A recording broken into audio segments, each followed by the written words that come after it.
হেই everyone, কেমন আছো তোমরা? আশা করি তোমরা সকলে খুব ভালো আছো। আজকে আমি তোমাদের সাথে আলু পোস্তর রেসিপি শেয়ার করব। কিন্তু আজকে আলু পোস্তটা আমি সম্পূর্ণ নিরামিষ বানাচ্ছি। নিরামিষ দিনের জন্য খুবই উপকারী হবে। এর মধ্যে পেঁয়াজ রসুনের আমরা ব্যবহার করব না। এখানে আমি পোস্ত নিয়েছি 4-5 চামচের মতন, আর নিয়েছি কিছু কাঁচা লঙ্কার পাকা লঙ্কা। তোমরা তোমাদের ঝাল অনুযায়ী লঙ্কাটা দিও। আমি এখানে লঙ্কাটা দিয়ে আগে পোস্তটা ঘুরিয়ে নিয়েছিলাম শুকনো, তারপরে অল্প জল দিয়ে দেখো পেস্ট করে নিয়েছি শুকনো শুকনো। এখানে আমি আলু কেটে রেখেছি ডাইস একটু মোটা মোটা টুকরো করে। আলুটাকে ভালো করে 2-3 বার ধুয়ে জল ঝরিয়ে নিয়েছি। এখানে আমি লোহার কড়াই নিয়েছি। লোহার কড়াইয়ের মধ্যে আমি সর্ষের তেল দিয়েছি আধা কাপের মতো। সর্ষের তেলের মধ্যে আমি 5 ফোড়ন আর একটা শুকনো লঙ্কা দিচ্ছি। 5 ফোড়নের মধ্যে আমি মৌরি, কালো জিরে আর মেথি নিয়েছি, অন্য কিছু নিইনি। দিয়ে তেলটা গরম হয়ে গেছে, ফোড়নটা ভালো মতন হয়ে যাওয়ার পরে 5 ফোড়নের একটা সুন্দর গন্ধ বেরিয়েছে। তারপর আমি এখানে আলুগুলো দিয়ে দিয়েছি সামান্য নুন দিয়ে। এই আলুটা কিন্তু আমি এখানে ভালো করে ভাজবো লাল হওয়া পর্যন্ত। কমপক্ষেও 70% সেদ্ধ হবে আলুটা, ততক্ষণ ভাজবো। তার জন্যই কিন্তু আমি এখানে লোহার কড়াই নিয়েছি। তোমরাও একটা মোটা বেসওয়ালা কড়াই পাত্র নিও যার মধ্যে রান্না করবে, তবে আলুটা পুড়ে যাবে না যদি মোটা বাসনে করো। আজকের আলু পোস্ততে পেঁয়াজ রসুন কিছুই ব্যবহার করছি না, আমি টমেটোরও ব্যবহার করছি না, সম্পূর্ণই নিরামিষ হবে। কিন্তু এখানে আমাদের আলুটাকে ভালো করে ভাজতে হবে লাল হওয়া পর্যন্ত। আমি দেখো চেক করছি, এখানে আলুটা কিন্তু সেদ্ধ হয়নি, আর একটু সময় লাগবে। তোমরা কিন্তু চাইলে আগে আলুটা সেদ্ধ করে নিতে পারো বা ভাপিয়ে নিতে পারো, কিন্তু সেই ক্ষেত্রে আলুটা একদম ম্যাশ হয়ে যায়, ভেঙে ভেঙে যায়, ভাল লাগে না দেখতে।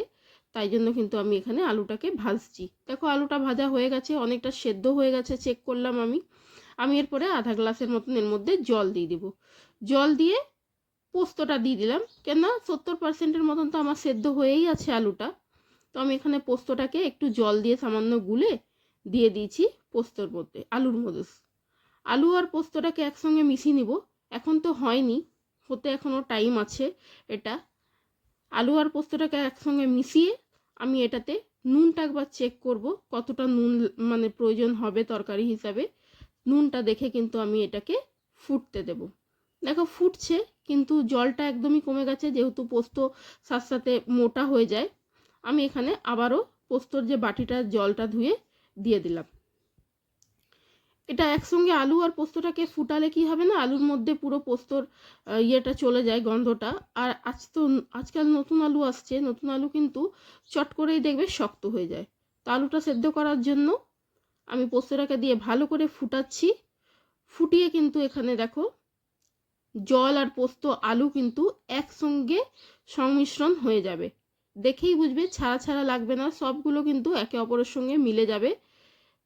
আমি ভালো করে নাড়িয়ে দেব, মোটামুটি হয়ে যাবে। যদি যদি তোমরা ঝোলা ঝোলা পোস্ত পছন্দ করো, তবে এই স্টেজে কিন্তু ওপর থেকে সর্ষের তেল দিয়ে নামিয়ে দিতে পারো, কারণ আলু কিন্তু জল অনেকটা টেনে নেয়। আমি একটু শুকনো শুকনো পোস্ত খেতে পছন্দ করি, তাই জন্য আমি আর একটু পোস্তটা শুকাবো। এখানে দেখো ওপর থেকে আমি 1 চামচের মতন তেল দিয়ে দিয়েছি। তেল দিয়ে এটাকে আমি 2 মিনিট গ্যাস বাড়িয়ে পোস্তটার উপর ফুটাবো, ঢাকা আর দেব না। তবে কি হবে না, পোস্তটা একটু ঝরঝরে হবে, আর সাইড থেকে দেখবে যতটা তেল দিয়েছি আমরা তেলটা ছেড়ে আসবে। আর কাঁচা লঙ্কা পোস্তর মধ্যে মেখে খেতে ভালো লাগে, তাই জন্য আমি উপর থেকে 2টো কাঁচা লঙ্কা দিয়েছি। ঝালটা তোমরা বুঝে দিও, কাঁচা লঙ্কা, পাকা লঙ্কা, শুকনো লঙ্কা, গুঁড়ো লঙ্কা, তোমাদের যেই লঙ্কা পছন্দ তোমরা সেইটা দিও, অসুবিধে নেই। গরমের দিনে কিন্তু অনেক প্রবলেম হয় আমাদের, কি রান্না করব। সবজি তো সেই পটল, ভেন্ডি, ঝিঙে আর লাউ, এছাড়া তো আর কিছু থাকে না। নিরামিষ দিনের ভীষণ প্রবলেম।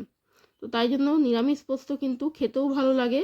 আর দেখো কত চটজলদি হয়ে গেল, দেখতে দেখো কত সুন্দর লাগছে। আমি কিন্তু এরকম দেখো একটু রসা রসা পোস্তটা বন্ধ করছি, তারপরেও একটু পরে আমি তোমাদের দেখাবো কতটা রস টেনে নিয়েছে। আমি একটা পাত্রে ঢেলে তোমাদের দেখালাম, দেখো এখন কতটা টেনে নিয়েছে, একদম ঝরঝরে হয়ে গেছে। সেই জন্যই আমি তোমাদের বললাম, যদি তোমরা ঝোলা ঝোলা পোস্ত খেতে পছন্দ করো, রসা রসা পছন্দ করো, তবে কিন্তু একটু রস থাকতে থাকতেই পোস্তটা নামিও। তো কেমন লাগলো তোমাদের আজকে পোস্ত রেসিপি? আশা করি তোমাদের হেল্প হবে, তোমাদের ভালো লাগবে। যদি তোমাদের ভালো লেগে থাকে, তোমরা যদি আমার ভিডিও দেখে কিছু উপকার পাও, তবে অতি অবশ্য লাইক, শেয়ার, সাবস্ক্রাইব করতে ভুলো তোমাদের ফিডব্যাক আমার সঙ্গে শেয়ার করো, চ্যানেলটাকে সাবস্ক্রাইব করো, সাবস্ক্রাইব করে বেল আইকনটাকে প্রেস করে দিও নোটিফিকেশন পাওয়ার জন্য। দেখা হচ্ছে পরের একটা ভিডিওতে। Bye bye.